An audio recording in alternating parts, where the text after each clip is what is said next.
Cari kebenaran yang objektif agar kasus ini ditangani secara objektif, agar yang salah tetap disalahkan, agar yang benar tetap dibenarkan. Saya Kuya, suami dari Astrid, ingin mengklarifikasi dan meminta maaf sebesar-besarnya pada istri saya dan pada seluruh halayak atas kesalahan yang sudah Diri nggak didengerin. Waktu kasus ikan asin tahu nggak yang ikan asin? Yang Ganjar itu. Ya. Laporin aja. Kena dong. Udah nanti Dokter ini sama Ida kita urusin ya Bang Hotman ya. Udah. Laporin aja. Laporin Bisa kena. kita udah. Saya bisa jelaskan ya bahwa tudingan hal-hal yang negatif itu tidak benar adanya. Kita bisa lihat dari bukti-bukti di sini, bukti-bukti transfer dan rekening. Ada pengeluaran 2022 yang dilakukan oleh PT Advent, di mana adanya usaha bersama antara Feni dan juga Akas. Di sini secara terperinci dilakukan analisis terhadap perusahaan Advent bahwa pengeluaran-pengeluaran ini dibayarkan sesuai dengan kebutuhan dan kewajiban PT Advent tersebut. Itu selama itu selama berapa lama, berapa bulan? 2022 sampai dengan 2024. Berarti 2 tahun. Dari transferan ini juga dapat dibuktikan bahwa klien saya Akas setiap bulannya mentransfer kebutuhan anak-anaknya. Jadi di sini macam-macam. Terus dia bilang, ibu itu juga bilang mau nikahkan siri. Pada dulu itu saya itu dijanjikan nikah resmi dari Pontianak ke sama Pakistan, nikah resmi. Nah, datanglah orang asing ke apartemen temannya dia percaya, dia bilang mau nikah tempat si abang ini. Karena saya sudah percaya, udah dianggap abang. Barulah kita ke Purwakarta. Sangka mama aku juga itu acara biasa-biasa aja, ternyata acara nikah siri. Rame. Rame, Berapa? orang-orangnya juga aku nggak kenal, Pak. Orang-orangnya juga aku nggak kenal. Berapa orang tamu kira-kira?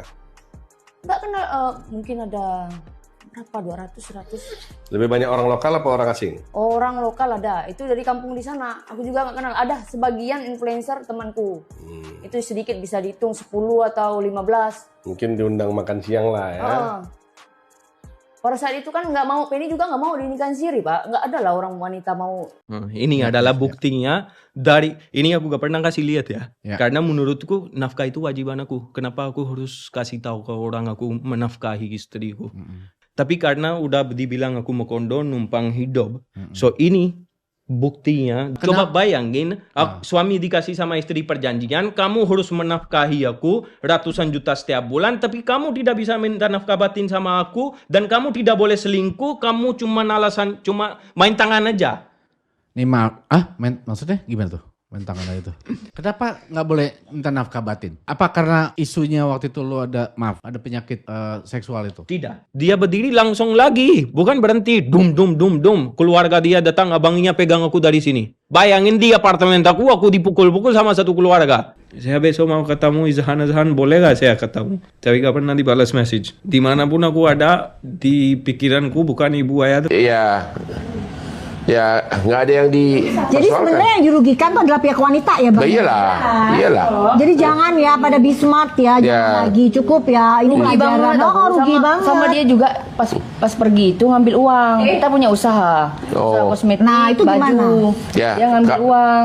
Kalau tergantung uang itu uang siapa? Uang Penny, karena usaha kan. Kalau itu uang kamu ya pidana. Laporin sayang. Bang Hotman nanti bantuin Tapi ya. kan dia di Pakistan. Enggak, di sini. Ya laporin. Ya itu Udah nikah pidana. lagi, cari korban lagi kayaknya ya. Bukan Malah dia nantangin, kapan aku dilaporin kata dia. Nah gitu Bang Hotman, laporin berarti gitu. ya. Bisa. Dari mana tahu bahwa itu uang kamu, bukan uang dia? Ada buktinya semua. Ada. Itu bukan uang dari modal dari dia, bukan? Bukan. Dia pertama-tama Penny nggak tahu usaha kan. Dia yang tahu. Dia itu jaga belakangnya. Penny cuma marketing di depan. Ya, terus? Tapi kalau soal keuangan Penny semuanya. Dia nggak tahu, Bang. Tahu nggak? Dia itu followernya ada berapa sayang? 14,4 juta Siapa? follower Feni. Oke, maksud saya. Jadi dia itu followernya banyak. Kalau jualan, nanti kalau abang juga jualan, tapi jangan lebih murah dibanding Dokter lo. Awas tuh. Enggak, maksud saya, walaupun 14,4 juta. maksud saya dia akan bilang. Maksud saya dia akan bilang ini duit saya, modal dari saya. Kamu hanya bantuin saya marketing. Ngerti nggak? Ini dia akan bilang ini duit saya. Memang aku yang modali, kita buka usaha bersama. Kau saya bantuin marketing, ya kau kan dapat. Saya kasih uang ke bulananmu gitu. Itu agak susah, agak abu-abu itu nanti mengenai uang itu uang siapa. Kemungkinan besar itu uang dia. Pokoknya banyak problematik banget, dari dokumen juga pemalsuan dia. Oh, ada dia malsuin? Ada. Jadi aku nikahnya tuh nikah di tempat orang karena dia nggak mau nikah di tempat keluarga. Yang dipalsuin apa? Dokumennya. Dokumen apa? Dokumen tempat tinggalnya. Aku nggak pernah tinggal di sana, tapi dibikin sama dia. Oh, itu boleh, itu pemalsuan. Itu pemalsuan. Kalau KTP ada nggak ditulis? Tapi pihak sana nuduh aku yang buat karena hari itu kan kita berantem soal anak ya. Jadi aku mau surat itu keluar keluar keterangan nikah itu biar aku bisa buat akte dan lain-lain Anak-anak, iya, betul. Nah, dibikinlah dia sebelum 1 bulan itu tempat tinggal. Dia yang bikin. Ya. Tapi Penny yang dituduh, Penny yang kesana. Kalau KTP ditulis bujangan nggak di surat keterangan? Kan untuk nikah itu kan nikah siri kan suka diminta nggak? Dia ini udah pernah juga nikah 1 kali. Dia bukan bujang. Dia udah 3 kali nikah. Terus? Pertama istri pertama, aku yang kedua, yang ketiga yang sekarang. Nggak ada nggak surat-surat? Semuanya nikah siri juga. Yang satu nikah sah, yang pertama. Wah, berarti dia udah punya. Berarti kalau ada surat menyatakan dia bujangan itu pemalsuan. Tapi itu dipalsukan juga surat cerainya. Ya itu pemalsuan lah. Itulah. Jadi enak banget deh orang asing mainin perempuan, bikin data hukum seenaknya aja, ganti-ganti tukar-tukar. Oh begitu, ya udah bikin LP di polisi ya. Nanti dibantu sama Bang Otman. Besok hubungin saya, nanti saya kasih asisten saya, oke? Satu, dah. Ya. Harus kalian dengerin ya. Ya. Pokoknya nggak ada yang wanita yang didolimi Tapi hidup di backup. aku pengen tahu dulu, apa kelebihan dia sampai kau mau punya 2 anak? Apakah dia lebih ganteng dari aku? Oh iya sih Bang Otman.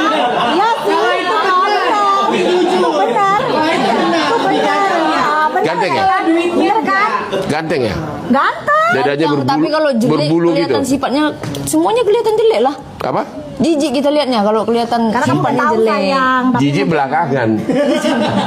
Sewaktu malam-malam awal indahnya gitu. Serangan pajar.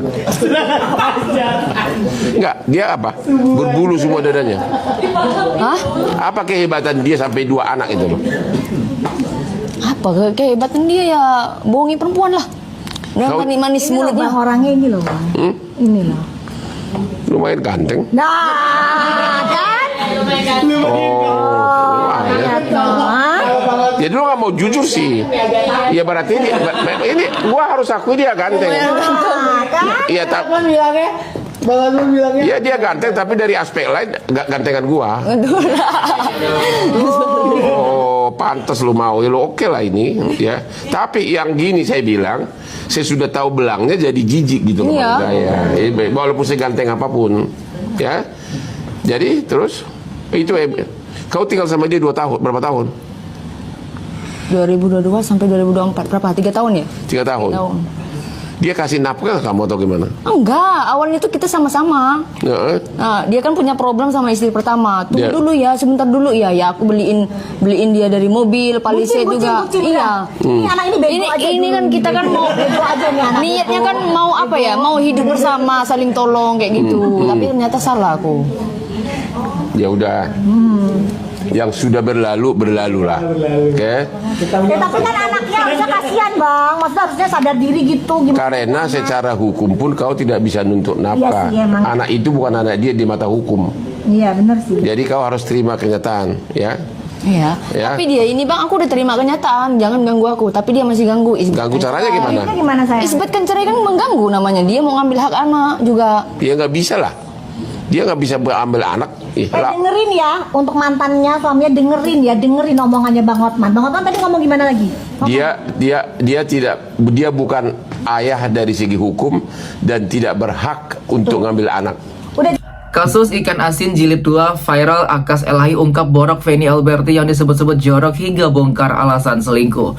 Drama perceraian TikToker Akas Elahi dan YouTuber Feni Alberti makin memanas. Perseteruan keduanya bukan hanya berhenti di meja perceraian, tetapi harus terus berlanjut di ruang publik. Bahkan netizen sampai menyebut kasus ini sebagai ikan asin jilid 2. Masalah mencuat saat Akas Elahi secara belak-belakan mengumbar kebiasaan pribadi sang mantan istri saat menjadi bintang tamu di podcast Uya Kuya TV. Ia mengungkap hal-hal sensitif yang langsung membuat publik geger. Setelah kita nikah emang dia sering ada keputihan dari makanan, tapi yang kedua dari kurang jaga kebersihan. Selama menikah saya tidak pernah lihat dia pakai satu produk pun untuk menjaga kebersihan organ intimnya, ujar Akas. Dikutip pada Sabtu 31 Mei 2025. Sampai di situ Akas bahkan membeberkan hal yang lebih mengejutkan lagi. 1 bulan tidak pernah ganti spray, setiap hari tidur di spray itu, segitu kotornya, dan tidak ada etikat baik dia dalam menjaga kebersihan, lanjut Akas. Ungkapan-ungkapan Akas di podcast itu langsung memantik kemarahan netizen. Banyak dari mereka menyeret nama Uya Kuya sebagai host sekaligus anggota DPR RI Komisi 9 yang dianggap memberi panggung pada konten vulgar seperti ini. Tolong ini penjarakan, berkaca dari kasus Galih Ginanjar, apalagi ini WNA, tulis seorang netizen. Apa pantas seorang anggota DPR RI ngundang podcast berkaitan dengan keintiman mantan istri? Mundur aja deh, komentar netizen lainnya. Sementara itu, belum selesai dengan polemik tersebut, pernyataan Akas mengenai alasannya berselingkuh pun muncul ke permukaan. Hal ini terungkap dalam podcast bersama Denny Sumargo, di mana Akas mengakui bahwa dirinya pernah selingkuh saat masih menikah dengan Feni Alberti. Saat ditanya alasan perselingkuhan, Akas memberi jawaban yang mengundang kontroversi. Bang, kita laki-laki ada makanan 2, satu makanan di meja, satu di ranjang, ujar Akas. Ia menjelaskan bahwa selama 8 bulan terakhir pernikahannya dengan Feni, mereka sudah tidak berhubungan suami istri. Kita udah 8 bulan terakhir nggak ada sama sekali karena dia tidak ada desire, jelasnya. Akas mengaku bahwa saat itu dokter yang menangani mereka bahkan menyarankan untuk berkonsultasi ke psikolog karena dinamika hubungan mereka tidak sehat. Pernikahan mereka sendiri berlangsung sejak 2022 dan sempat menjadi perhatian karena kerap membagikan momen mesra di media sosial. Namun keduanya saling menyerang dengan membongkar aib masing-masing dengan sebuah pengakuan yang disampaikan Akas. Secara terang-terangan netizen ramai membandingkannya dengan kasus viral Galih Ginanjar dan ikan asin beberapa tahun lalu.